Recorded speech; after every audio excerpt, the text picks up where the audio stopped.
Breaking news Donald Trump మరో సంచలన నిర్ణయం దిశగా అడుగులు వేస్తూ ఉన్నారు. H1B లాటరీ విధానాన్ని ఎత్తివేసే ఆలోచనలో ఉన్నారు అమెరికా. ఇప్పుడు అత్యధిక నైపుణ్యం కలిగిన వారు మాత్రమే విదేశాలకు వెళ్లేందుకు అనుమతించడానికి ఈ రకమైన ఏర్పాట్లు చేస్తున్నట్టు తెలుస్తోంది. అమెరికన్లకు ప్రాధాన్యత కల్పించేటువంటి దిశగా ఈ కొత్త విధానాన్ని అమల్లోకి తీసుకొస్తున్నారు. ఉద్యోగి వేతనం ఆధారంగా రిజిస్ట్రేషన్లో ప్రాధాన్యం ఉంటుంది. వచ్చే ఏడాది నుంచి ఈ యొక్క కొత్త నిబంధనలు అమల్లోకి రాబోతున్నాయి. ఇటీవల H1B వీసా రుసుము పైన $1,00,000 పెంచాడు అమెరికా అధ్యక్షుడు డొనాల్డ్ ట్రంప్. H1B వీసా లబ్ధిదారుల్లో మెజారిటీ కూడా ఇండియన్లే ఉన్నారు. 70% మంది ఇండియన్సే ఉన్నారు. అయితే ఏటా జారీ చేసినటువంటి H1B వీసా లబ్ధిదారుల్లో 70% ఇండియన్లే ఉండడంతో ఇప్పుడు దీని ప్రభావం ఇండియన్స్ పైన చాలా తీవ్రంగా పడే అవకాశం కనబడుతోంది. సో జనరల్గా H1B వీసాని లాటరీ పద్ధతుల్లో తీస్తూ ఉంటారు. దానికి 2 రకాల పద్ధతులు ఉన్నాయి. ఒకటి రెగ్యులర్ క్యాప్, అంటే ఇండియాలో చదువుకొని ఇక్కడే స్కిల్ ఉన్నటువంటి వ్యక్తులు కానివ్వండి, లేదంటే కార్మికులుగా పనిచేయాలనుకునే వారు కానివ్వండి, ఇక్కడి నుంచి వీసాకు అప్లై చేసుకుంటే లాటరీ పద్ధతుల్లో 65,000 మందిని డైరెక్ట్గా ఇక్కడి నుంచి రిక్రూట్ చేసుకుంటారు. అంటే ఇండియాలో లేకంటే ఇతర దేశాల్లో చదివిన వారి యొక్క స్కిల్ లేదంటే ఇతరత్ర వారి యొక్క నైపుణ్యత దృష్ట్యా అది స్కిల్డ్ అయినా అన్స్కిల్డ్ అయినా ఎవరైనా కూడా H1B వీసాతో అమెరికాలో పనిచేయాలనుకునేటువంటి వారు ఇతర దేశాల నుంచి వచ్చే వారికి 65,000 మందికి మాత్రం అర్హత ఉంటుంది. అందులో లాటరీ పద్ధతిని ఎంచుకుంటూ ఉంటారు అమెరికా ప్రభుత్వం అధికారులు. ఇక దాంట్లో రెగ్యులర్ క్యాప్ అంటూ ఉంటారు దీన్ని. ఇక మాస్టర్స్ క్యాప్ అని అంటే మాస్టర్స్ క్యాప్లో 20,000 మందిని లాటరీ పద్ధతిలో తీసుకుంటూ ఉంటారు. అయితే దీంట్లో ఒక తిరకాసు ఏంటంటే గతంలో నుంచి అమల్లోకి వస్తుంది, ఇప్పుడు కూడా అమలు అవుతుంది, రేపటి రోజున భవిష్యత్తులో కూడా అమలు అవుతుంది.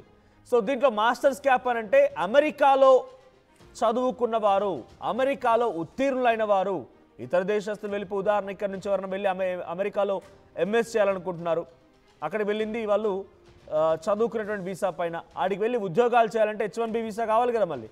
సో వాళ్ళకి 20,000 మందికి అర్హత ఉంటుంది, లాటరీ పద్ధతితో తీస్తారు. సో ఇప్పుడు ఈ లాటరీ పద్ధతిని ఎత్తివేయడం మూలంగా ఎటువంటి ఇబ్బందులు తలెత్తుతాయంటే H1B వీసా అనేది స్కిల్డ్ అండ్ అన్స్కిల్డ్ ఎవరైనా సరే ఉద్యోగం, వ్యాపారం కాదు ఉద్యోగం దాంట్లో డైలీ వేజ్ అయినా లేకుంటే శాలరీ బేస్డ్ అయినా పలు డిపార్ట్మెంట్ల వారీగా వెళ్ళేవారని H1B వీసా స్కిల్ ఉన్నా లేకపోయినా కూడా డైరెక్ట్గా లాటరీ పద్ధతుల్లో తీసుకునేటువంటి విధానం ఉండేది.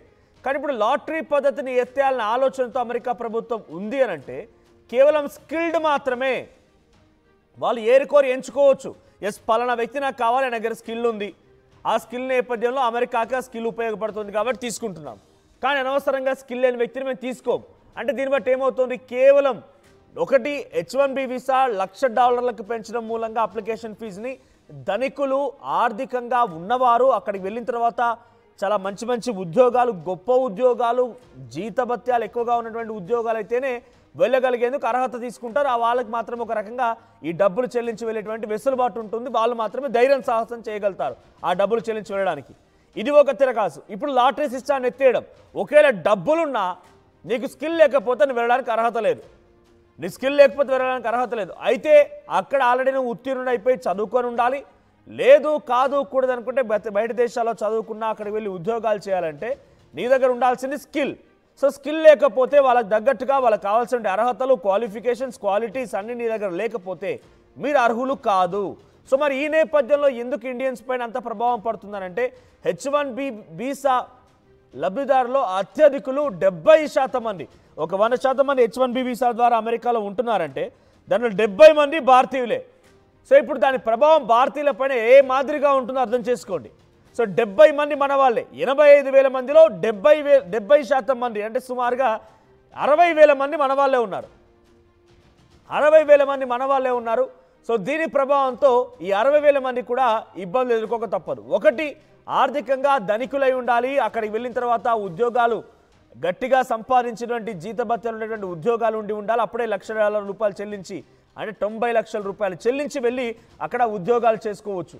రెండవది మీకు స్కిల్ ఉండాలి. ఈ 2 అర్హతలు ఇవి మెయిన్ బేసిక్ థింగ్స్. ఈ 2 బేసిక్ థింగ్స్ ఉంటేనే మీరు అందులోకి ఎంట్రీ ఇవ్వగలుగుతారు.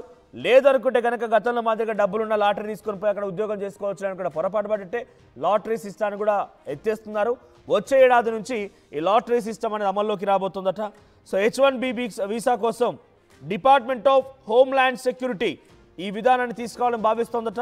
అధిక నైపుణ్యం కలిగిన విదేశీయులను మాత్రమే అనుమతించాలని ఒక నిబంధన పెట్టుకుందట. అయితే ఉద్యోగి వేతన స్థాయిని అనుసరించి రిజిస్ట్రేషన్లో ప్రాధాన్యత కల్పించడం ఒక ఎత్తు, తర్వాత వేతన వర్గీకరణ 1 నుంచి 4 ఆధారితంగా దరఖాస్తులు విభజించడం వంటి చర్యలు కూడా తీసుకుంటారట. ఒకవేళ ఇక్కడి నుంచి డబ్బులు పెట్టుకొని వెళ్ళొచ్చు, అక్కడ వెళ్ళిన తర్వాత చాలా వెసులుబాట్లు ఉంటాయి. సరే లాస్ అయితే 90 లక్షల రూపాయలు పోతే పోయినాయి, ఓ 10 ఏళ్ళకో ఓ 20 ఏళ్ళకో సంపాదించుకోకపోతామా అనే రకంగా ఆలోచించి కొంత ధైర్య సాహసాలు చేసి డబ్బులు పెట్టి వెళ్ళే వాళ్ళు కూడా ఉంటారు. కాబట్టి అటువంటి వారికి కూడా 4 స్థానాలు 4 కేటగిరీస్ చేస్తారంట. సో 4 కేటగిరీస్ ఏంటి? సో ఉద్యోగాలు ఎక్కువగా ఉండేటువంటి వారికి ఓ కేటగిరీ, తర్వాత ఇంకో కేటగిరీ, అట్లా కేటగిరికల్ వైజ్గా డివైడ్ చేసి కేటగిరికల్ వైజ్గా దరఖాస్తులు స్వీకరించి దాని ఆధారితంగా అర్హత ఇస్తారట. సో H1B ఉద్యోగులకు చెల్లించే మొత్తం వేతనాలు 2026 ఆర్థిక సంవత్సరంలో $502 మిలియన్ పెరుగుతాయని DHS అంటే అక్కడ ఉన్నటువంటి ఒక సంస్థ ఏం చెప్తోంది? డిపార్ట్మెంట్ ఆఫ్ హోమ్ల్యాండ్ సెక్యూరిటీస్ ఏం చెప్తుందనంటే 2026 కల్లా ఇతర దేశాల నుంచి H1B వీసాల ద్వారా ఉద్యోగులుగా వచ్చేటువంటి వారికి కేవలం జీతభత్యాల కోసమే ఒక ఆర్థిక సంవత్సరంలో $502 మిలియన్ వెచ్చించాల్సి ఉంటుంది అని అంచనా వేస్తుందట. సో దీన్ని $1 బిలియన్ 2027లో, 2028లో $1.5 బిలియన్, 2029లో $2 బిలియన్ పెరిగే అవకాశం ఉంది. కాబట్టి అంటే ఇతర దేశస్తులపైన మేము ఇంత పెద్ద మొత్తంలో ఖర్చు చేస్తున్నాం కాబట్టి వాటన్నిటినీ కూడా కుదించాలి, కొంతగా తగ్గించుకోవాలనే ఒక ఆలోచనతో ఈ నిర్ణయం తీసుకుంటున్నారట. అంటే వాళ్ళ ఉద్దేశం ఏముందనంటే ఒక ఏడాదికి 2026లో $502 మిలియన్, 2027లో $1 బిలియన్, 2028లో 1.5, అంటే ప్రతి ఏడాది $500 మిలియన్ పెరుగుతూ వెళ్తుంది.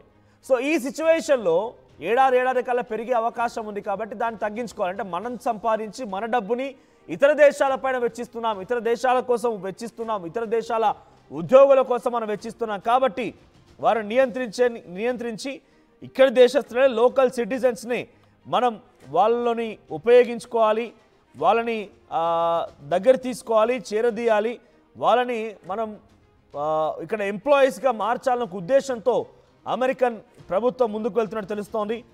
సో దీని ప్రపోజల్ పైన పెద్ద ఎత్తున అన్ని రకాలు కూడా సంసిద్ధత లభించింది. డొనాల్డ్ ట్రంప్కి ఎటువంటి ఆటంకాలు ఉండే అవకాశం లేదు. ఆయన ఒక కంపెనీ వైజ్గా ఇండివిజువల్గా ఆయన కొన్ని చెప్పుకొచ్చారు. దాంట్లో ఏంటంటే ఇంజనీర్ ఆఫర్డ్ $150,000 ఎక్కడ మెటా కంపెనీలో might now have multiple lottery entries, అంటే ఈ స్థాయిలో అంటే $150,000 ఒక ఏడాదికి ఒక వ్యక్తికి జీతంగా మెటా ఇస్తుంది. కాబట్టి వారికి మోస్ట్ ఎలిజిబుల్, అంటే ఇక్కడ ఆయన కేవలం బయట దేశాల నుంచి వచ్చే వారికి కాదు ఈ అర్హతలు పెట్టింది, కంపెనీలకు కూడా. మీరు రిక్రూట్ చేసుకునేటువంటి వారు బయట దేశస్తుల నుంచి వస్తున్న వారు ఈ స్థాయిలో జీతభత్యాలు ఉంటేనే మీకు ఎలిజిబిలిటీ. సో ఇక్కడ minimum pay scale for an employee at మెటాలో పనిచేసినటువంటి విదేశీయులకు మినిమం పే స్కేల్ ఎంత అంటే $150,000. సో వారికి లాటరీలో ఎక్కువగా ఎంట్రీస్ ఉన్నాయట. సో వారందరూ కూడా మళ్ళీ ఇప్పుడు లాటరీ విధానం ఎత్తేసినా కూడా వారికి కేటగిరికల్ వైజ్గా తీసుకుంటారు కాబట్టి వారు ఎక్కువగా అర్హత సాధించే అవకాశం ఉంటుంది. ఆ తర్వాత దాంట్లో జూనియర్ డెవలపర్గా పనిచేసేవారు మెటాలోనే $70,000. సో కాబట్టి వారికి కొంత అర్హత సాధించే అవకాశం, ఎందుకంటే $1,00,000 H1B వీసాలకే చెల్లించాలి అప్లికెంట్ ఫీజు రూపంలో. కాబట్టి ఇక్కడ $70,000. సో ఓవరాల్ వీళ్ళకి కన్సిడరేషన్ ఎలా ఉంటుంది అంటే $150,000కి ఫస్ట్ ప్రియారిటీ, ఇక్కడ $70,000 వరకు సెకండ్ ప్రియారిటీ. ఎందుకనంటే దాదాపుగా వారు 2 ఏళ్ల పాసారిగా వాళ్ళ మైండ్లో ఇక అమెరికా అనే పదాన్ని తొలగించేసినట్టుగానే మనం భావించాలి. సో డొనాల్డ్ ట్రంప్ తీసుకున్న ఈ నిర్ణయం పైన మీ అభిప్రాయం ఏంటో కామెంట్ చేయండి. ఒక్కసారి మొన్న $1,00,000 ఫీజు అప్లికేషన్ పైన ఆయన ఏం మాట్లాడుకొచ్చారు, యాన్యువల్లీ అని మాట్లాడుకొచ్చారు. బట్ దెన్ అది రికరెక్ట్ చేసి కర్లినా మాట్లాడుకొచ్చినటువంటి మాటలు ఏంటంటే, ప్రెస్ సెక్రటరీ మాట్లాడుకొచ్చిన మాటలు ఏంటంటే $1,00,000 యాన్యువల్లీ కాదు, కంప్లీట్గా లైఫ్ టైంకి అని చెప్పుకొచ్చారు. ఒకసారి గతంలో H1B వీసా పైన ఆంక్షలు పెడుతూ డొనాల్డ్ ట్రంప్ తీసుకున్నటువంటి ఆ నిర్ణయానికి సంబంధించి ఒకసారి ఆయన మాటల్లో విందాం. We need workers, we need great workers, and this pretty much ensures that that's what's going to happen. I think, Sean, do you agree with that? Well, they're $100,000 per year. So the whole idea is no more will these big tech companies or other big companies train foreign workers. They have to pay the government $100,000, then they have to pay the employee. So it's just not economic. If you're going to train somebody, you're going to train one of the recent graduates from one of the great universities across our land, train Americans, stop bringing in people to take our jobs.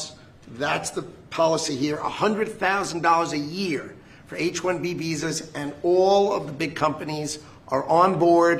We've spoken to them about the gold card. They love it. They love it. They really love it. They need it. Go ahead, Sean.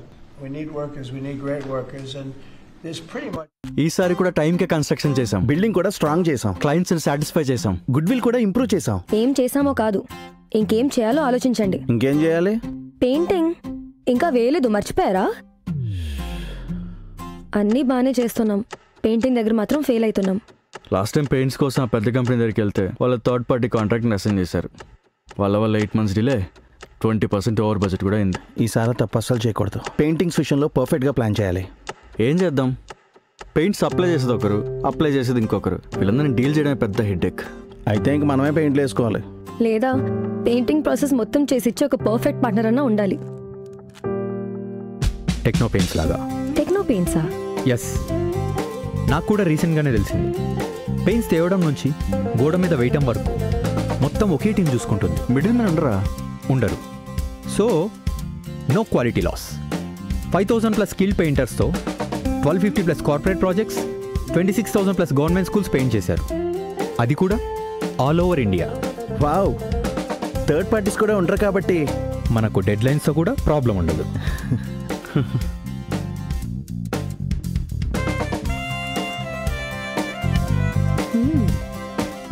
Perfect. From the factory to the wall, Techno Paints does it all.